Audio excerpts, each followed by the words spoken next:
여러분 안녕하십니까?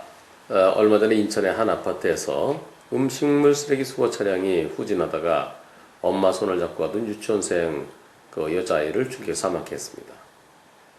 그 운전자는 어떤 책임을 지게 될까요? 사고를 냈으니까 당연히 형사처벌 대상이죠. 또 그 운전자의 잘못으로 사고가 났으니까 손해배상 책임도 집니다. 즉 형사책임과 민사책임 둘 다를 지죠. 하지만 민사책임은 종합보험에 들어있는 차기 때문에 보험사에서 돈이 못 나오고 운전자의 주머니에서 돈이 나오지는 않습니다.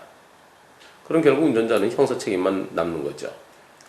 요즘은 교통사고로 사람이 사망했더라도 구속되는 경우는 별로 없습니다. 100건 중에 구속되는 건 한 5건, 많으면 10건 정도입니다. 나머지 90건 이상은 90건에서 95건 정도는 불구속이죠. 요즘 구속되는 걸 보면은 사망 뺑소니, 음주 사망사고 이런 것들이고요. 또 신호위반이나 중앙선 침범일 때도 일부 불구속되기도 하고 일부 구속되기도 하고. 그러니까 요즘 구속되는 것은 사망 뺑소니, 음주 사망 요 두 가지. 나머지는 웬만하면 불구속시키는 추세입니다. 그럼 이번 사건은 어떻게 될까요? 이번 사건도 통상적인 예에 비추면 불구속될 가능성이 높은 거겠죠. 하지만 제가 볼 때 이번 사건에 있어서는 사고를 낸 운전자는 구속될 가능성이 매우 높아 보입니다.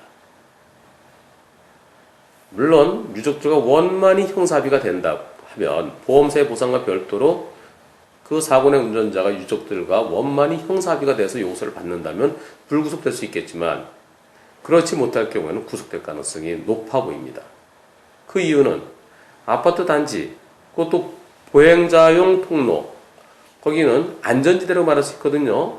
평소에 차들이 잘 안 다니는 그런 곳에서 자동차가 주변을 살피지 못하고 사고를 냈습니다.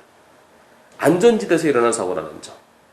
그리고 이번 사건을 불구속으로 하면 앞으로도 그거 별거 아니네 하면서 유사한 사고가 일어날 가능성도 있고, 또 아파트 주민들이 불안에 떨겠죠. 따라서 일벌백계 차원에서 다시는 이런 사고가 일어나서는 안 된다는 측면에서 구속시킬 가능성이 훨씬 더 높아 보입니다.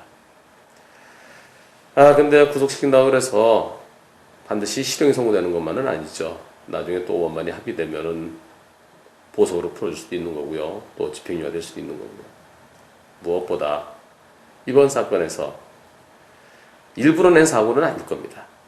과실이죠. 실수를 일으킨 사고죠. 운전자도 유족들에게 깊은 사죄와 함께 마음속 깊은 사죄를 해서 용서를 받고 양쪽 다 응어리 없이 잘 해결되기를 기원합니다. 마치겠습니다.